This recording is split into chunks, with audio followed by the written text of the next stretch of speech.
поэтому давайте поприветствуем Томаса.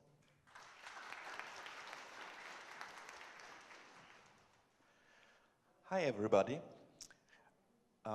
Yeah, I wonder how many of you have used Dart Streams before? Yeah, some of you. And how many of you have used RxDart? Ah, okay. I hope I have still something new for you, but for everyone else, could we tune down a little bit? It's very loud. Okay, thanks.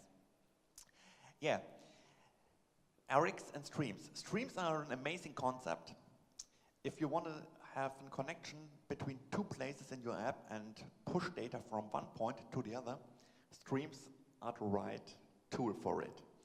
And I've listened to a lot of people, and a lot of people are a little bit afraid of using streams or the stream concept, and even more if they read the two letters Rx. It can be a little bit terrifying. And the goal today is I want to show you that it's not so difficult to get started with it, and that you don't need to be an expert to really take advantage from Rx and streams. Okay, I already said streams are a way to transfer data, and you can imagine it's like a conveyor belt where you put the data on one side in and it gets pushed somewhere. And on one end you have sort of a funnel. You use it as for that you need either a stream controller or an Rx subject. And so far nothing happens. You just push data on it and nothing will happen at all. Until you say, okay, we can set up, that's a little bit difficult, I don't see any point. We can set up at this end a sort of a trap that reacts the moment that every time an item is pushed out. Yeah? And the great thing is that these two sides are completely independent from each other and work asynchronously. So on one side, one part of your app can push data on the stream, and someone else can listen to the event when it's coming on. So how does this look in code? I have to see if I can. Oh no, laser pointers do not work on the screen. So I will use this one here. You need a stream controller to create a stream. You need a stream controller to create a stream. And this here, when you listen to a stream, that's what I'm calling setting up a trap. So we want you pass in a handler function that is called every time an item is emitted from the stream. And we push data onto the stream by calling the add method of the controller.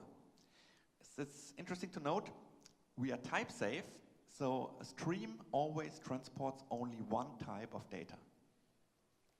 If you look at this code, think a moment, what would you expect to get as an output here? And if you run this, you will get this, which might be a little bit surprising for some of you. One of the difficulties when working with streams is that you have to get used to it, that the code that you set up in the listen won't be called until the first data arrives. Yeah? And especially with Dart, we have something to consider compared to other implementations of streams and Rx.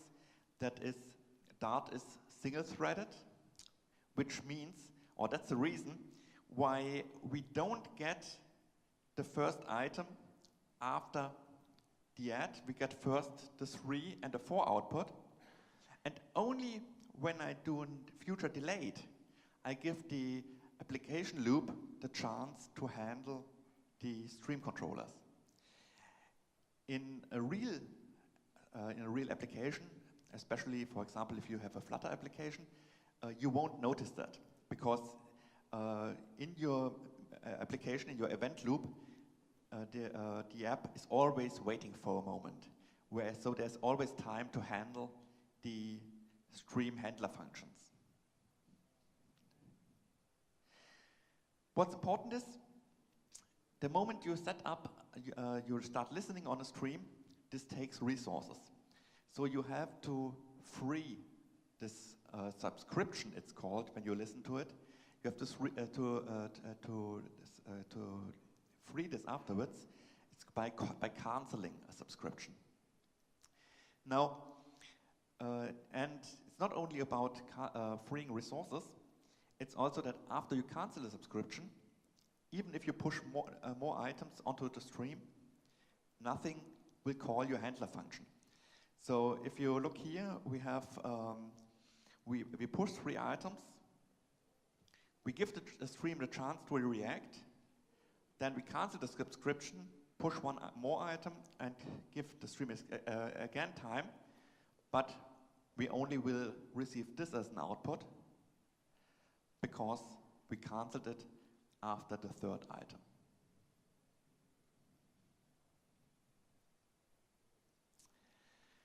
Streams are, in my opinion, the Dart team made this not so optimal decision when they implemented streams. They said, okay, by default, streams are single subscription streams, which mean only one party at a time can listen to a stream. This wouldn't be the most annoying part. More annoying is that even if you cancel a subscription to a stream, after that, no one else can listen again to the stream.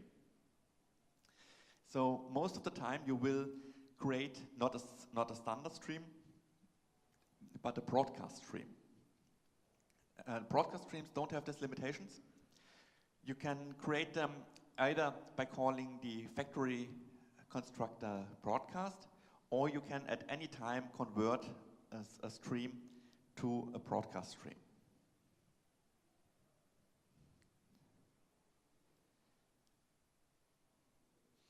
Okay, so far we have some features of streams already mentioned. Streams are type safe.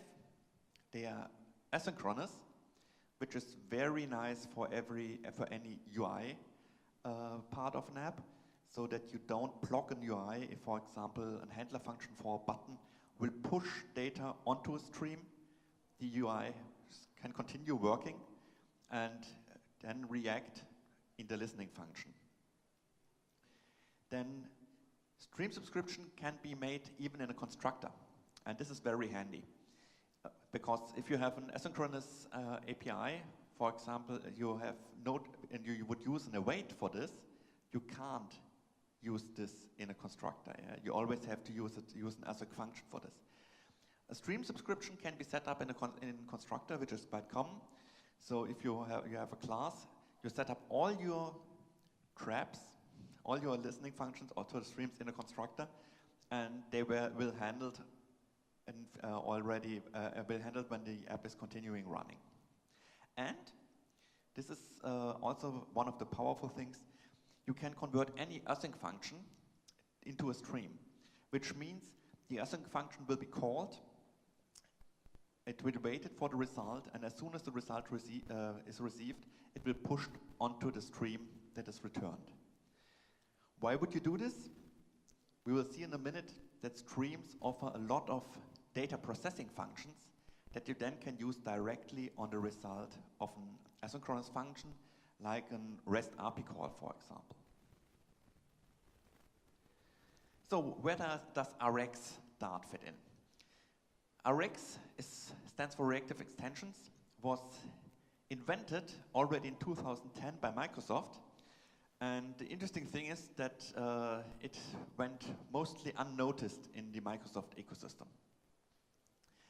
But in other ecosystems like Java or JavaScript, it got a lot of traction. And you can see Rx, yes, as sort of streams on steroids, because it offers a lot more functionality than standard streams in Dart. And as Dart that streams are part of the Dart language, which is very powerful too. The implementation of Rx for Dart is based on Rx streams. And actually RxDart is a community project, and it's absolutely awesome that Brian Egan and Frank Pepperman, I think they created this completely on their own, and it really works well. What are the main differences? If you get into Rx, they have different naming for certain things, because Rx is not Dart specific. So streams are most of the time then called observables, and stream controllers are called subjects. So I recommend, if you want to work with streams and Rx, instead of a stream controller, just use a subject, because it makes a lot of things easier. For example, subjects are automatically often broadcast stream. They directly implement the stream interface. You don't have to write subject.stream, just you can listen on a subject. And there's a special subject, it's called behavior subject, which always stores the latest received item, which is very handy because every subscriber to a behavior subject, you can be sure it will receive the last received item, yeah? So you don't miss an item in this case. Especially you will see if you use a stream builder with Flutter, for example. This is very helpful. Yeah, now I already mentioned that streams are able to do data processing on the fly, and there it gets really powerful. So we start with a very simple example. Maybe you have used this before, because it's not only available on streams, but also available on iterables like lists. It's called the map function. So map is a method of streams or of an observable. It takes any received object, calls a conversion function on it, and pushes it out on another stream, which means you can chain these operations together. So in this case, I created a published subject. I define the transformation, and in this case, I just convert it to uppercase, and I listen on it to print it out. And as soon as I push data on it, I will get the output on the right side.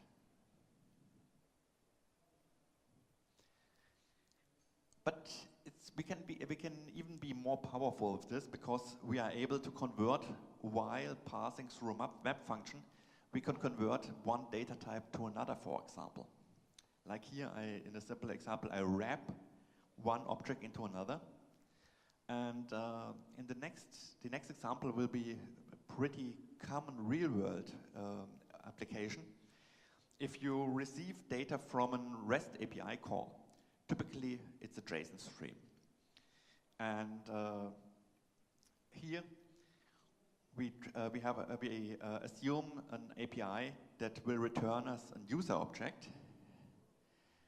And we give the user object a factory from JSON. And now in our application, we have our API call, our async API call. We convert it to a stream, and then call map.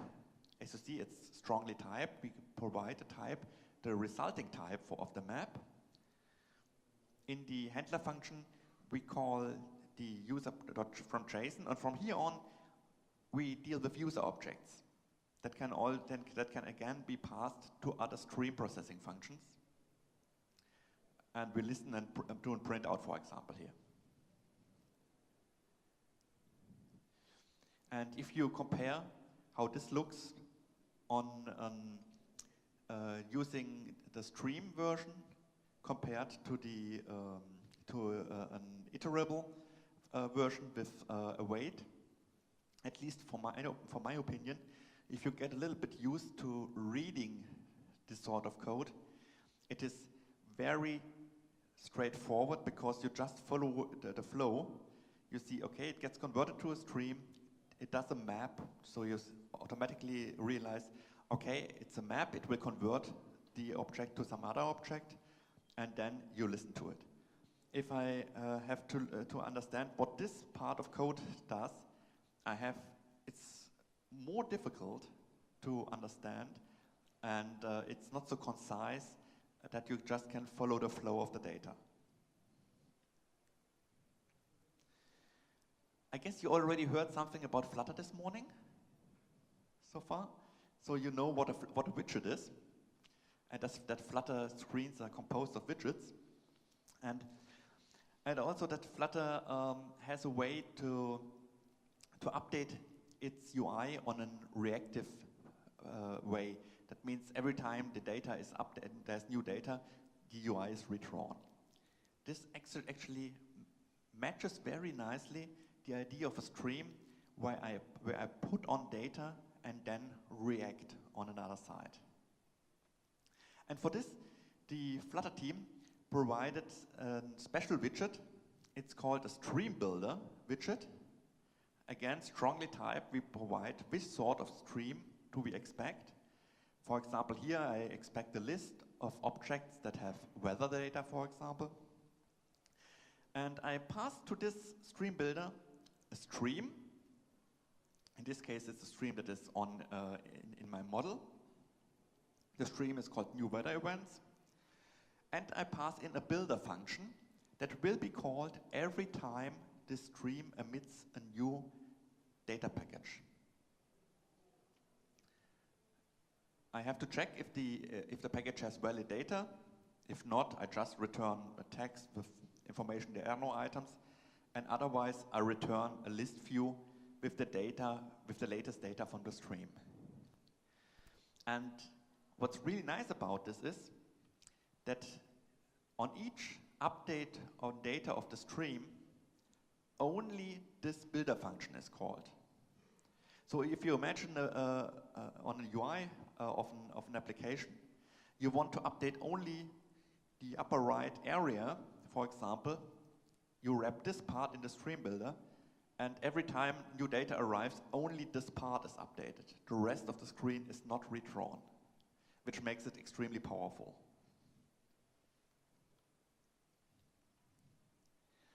Another application that is pretty common if you want to implement some live search on your UI, so meaning you're typing in and on each, and you want to automatically update your search result while the user is typing, and this is connected to an REST API. You want to avoid calling this REST API on every key press, because it just slows down. What you want to do is that you do the API call automatically the moment the user pauses for a moment. So implementing this manually is a little bit cumbersome if you want to do this. And here we see the power of Rx, because Rx has a built-in function that does this for us. It's called Debounce. So in our example here, I have a function on search text changed that is wired up to some text edit field, and on every key press, this function will be called. And all this function does is it pushes the latest value of the text field into an input subject that we created up here.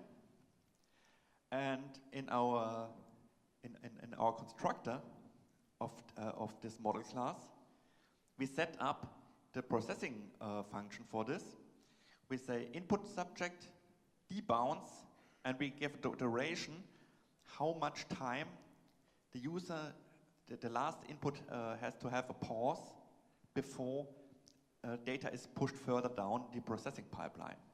So while the user is typing fast, even if we push every time a new data package onto the input subject, Debounce will swallow these input packages until the user makes a pause of 500 milliseconds. And then it will push the latest data package further down the stream. And here we see how we can change chain operations. First we debounce it, then we use the async map function, which is like the map function, but it allows us to call an async function in it. So we call an async function, in this case, our search REST API call with the latest version of our search text. And when we listen to the result, what we do is we push the result to the result subject, which then can be listened by a stream builder, for example, or the other objects in our UI. So with these 4 lines of code, we have completely solved the problem with debouncing user input. So even if you don't use anything else of Rx like map, debounce, you should really give it a try if you face this situation, because it makes life so much easier. Another application is merging data from multiple sources. So we imagine in this case we have functions that get us streams that emits data, for example, from Twitter or from Facebook, and we want to display them in one stream on our UI. So it's very easy to do this with Rx, because first we create 2 observables by mapping the received streams. We create a common object that we can display on our UI. I called it my app post. We do this twice for both. We create 2 streams, and then we just have to call observable on the method on the first stream, merge with the second stream, and then we can listen on post stream, and we will get the merged input of both. You can see it in the animation, quite good. Just as they come in, they will be merged and pushed out on the other side. Now, the last example is a little bit more advanced. Who of you has used Firestore before? Oh, only 2? Not very many. Firestore is the document database of Firebase of Google Cloud, where you can store objects in collections. And in this example, let's assume we have an UI where we want to display news entries and weather, and we want to update this UI in one piece. We don't want to update them separately. So we can access, and our source data is in 2 collections in Firestore. How do we do this? Because we want to have them together, and I don't want to care on the UI side to store always the latest value of each of them if I only get from one of the 2 sources data. And also there, Rx has a very nice function. It's called combine latest. Combine latest waits in the beginning that it gets at least 1 data from its input. And as soon as it gets the data on both sides, it will push out 1 package with the data from both inputs. After that, that's the interesting part, anytime it will after that get a package from any of this, it will push out a new package containing the just received package, the just received data, and the latest received data on the other stream. If you look a moment closely, you will see how it works. First, it waits that it gets from both sides. Then we get this out. It waits for the next check.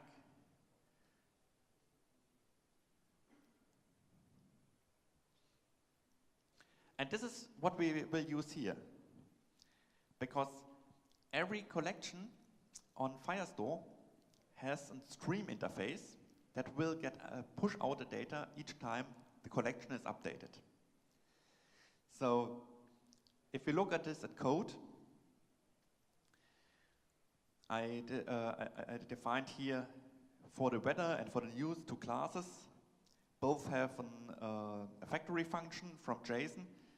I did not show the mapping here. It will maybe just imagine this will create from the JSON data the whole object. And I have a use aggregator object that should be the result of our combining function that will be pushed to our UI to update both views. And then we can do this in our model. We get on each collection in the database, we can get a called collection reference. And this looks a little bit heavy, but we will go through it. We publish a new observable. This will emit news aggregator objects. And it's created by combine latest to function. Unfortunately, Dart does not support method overloading. So we have to, so they are numbered in this case. It's they are combined latest 2, 3, 4, 5, 6, depending on how much input streams you have. It's again strongly typed, so we define the two input stream types, the two stream types, and our output type. And then we pass in one collection, snapshots, and the snapshots function on a reference returns us a live stream that gets updated every time the database changes. Oops. We map this. In this case, we have to do a double map. I have to say we map because snapshots returns a document collection object, which we want to convert in a list of weather entry. So we do on each document in this document collection, we do a map inside, which converts, which creates a weather entry, and in the end, we combine it again to a list. And we do this with both collections, and at least we pass in a function that combines both data sources into a new object, news aggregator.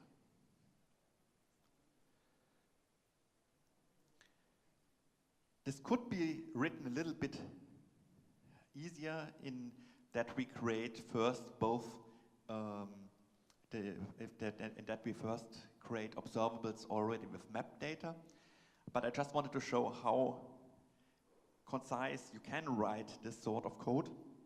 And if you are a little bit used to reading this sort of code, it's very easy because you follow the flow of the data in here, and you know what happens.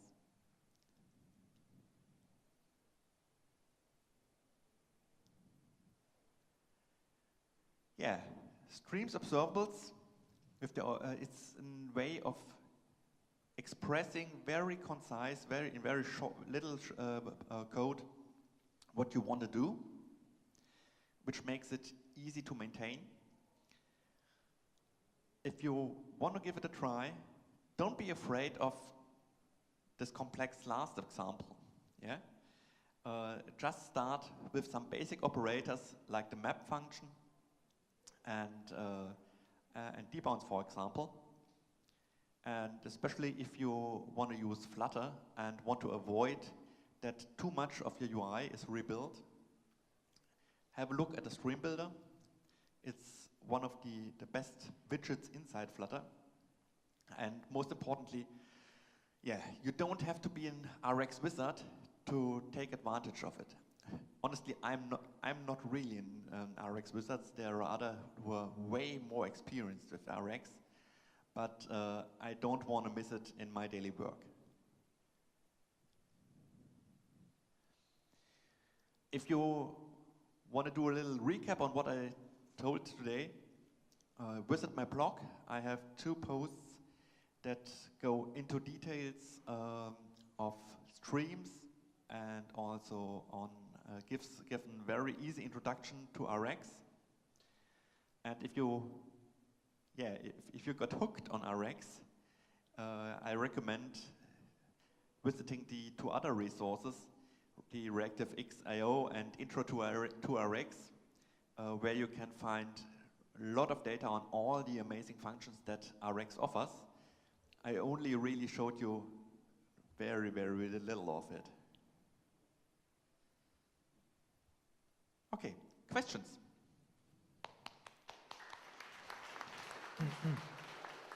If you don't speak English at all, while you're sitting here, короче, если вы не говорите по-английски, мы можем перевести, помочь. Hello, thank you for your speech. I have a small question. What's the difference between Rx way and just set state or update in Flutter? Okay. What's the difference? The biggest difference is that set state will always rebuild your whole stateful widget. Yeah. Pardon? What about update function? Which update function you mean? In stateful widgets, yeah. Not set state, but just update for a local part. There is no update function.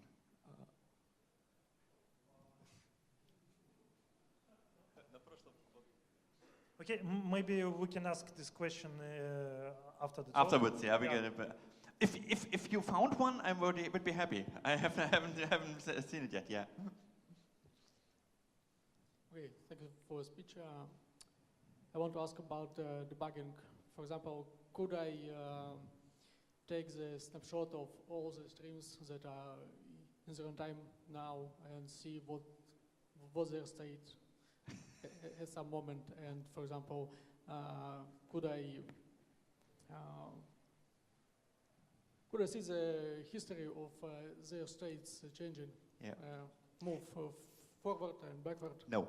No. No, that's not possible. And what about tooling for debugging? Debugging is actually, this can be a little bit tricky. The best way to do it is, I used, in all these examples, I used the short expression style lambdas that you converted to block lambdas and set breakpoints in it, yeah? So you can, inside a processing chain, you can set breakpoints. There's also an operator that's just called onData that does nothing but receives the data and pushes it on, where you can easily add print statements or breakpoints to see what's going on in your expression. Do we have something about middleware that can be attached to every stream and print out what happened on the input output? Yeah, you have to either to listen on the stream or add into your processing pipeline of functions such an onData function, or data call, and then you can there analyze the data, the current data. Yeah. What if I want to have some functions that will be called on every stream tick? You mean independent on which? For all streams in the system, or what? Yeah, I want to have some function that will be applied to all streams and logging their inputs, for example. There's no way to do this automatically, so you would have to add a logged step into your different stream processings. But this would be possible, yeah. Okay, thank you. Спасибо за доклад. Я хотел спросить о том, какой вы способ для себя определили в том случае, если внутри функции build stream-билдера вам необходимо перейти в какой-то другой контекст. То есть в контекст, например, вызвать навигатор, перейти совсем другой виджет или вызвать диалог. Okay, I will try to translate. I just wanted to say I understood anything, everything. Yeah, no. You understand? No, no, no. Okay. So, what is the best way to handle this situation? What if? I have really short memory. Sorry. What if inside the build function in the widget stream builder, we have to switch context. We have to switch build context. In this, for example, show dialog or something like that. Ah, okay, okay. That's not. Yeah, it's a good question. You don't do this then with a stream builder, because inside a build function I cannot call a dialog. Yeah, but what I do is the following. I use the init state function, and in the init state I set up a trap on the stream. So, for example, if I would have a stream that outputs error messages, yeah, I would just do in the on init function. I then would just do error stream.listen, and then create dialog, push dialog with this data. And the nice thing is that, as again, this is not called while it when it's defined in the init function, but while it's running. So the context is available then. So you can listen to any stream in on init and have no problems with it. But if you want, we can I can show you some examples later on. Okay, you finished? Hello, Thomas. My name Yeah. is Arthur. Thank you, first of all, for your presentation. So I got two questions. The first is, since you said that we got a Rx standard, yep, and we got already an implementation of this standard, it's RxJS. So the first question is the RxDart is just a set of interfaces that uses actually the implementation of RxJS? You have to look differently on it. Actually, there is the real original is the one from Microsoft. But if you, for example, if you go onto Reactive.io, in the meantime, there's a sort of standard operations that are available in any Rx implementation. Yeah. So if you are used to RxJS, for example, it should be very easy for you to start with RxDart. So that means we got two implementations. It's one for RxJS and one for RxDart. So could you please compare for me them? Maybe you get some optimizations in RxDart, in compare with the RxJS. Oh, no, sorry. I have never thought about this, honestly. I think they are pretty similar from the performance point.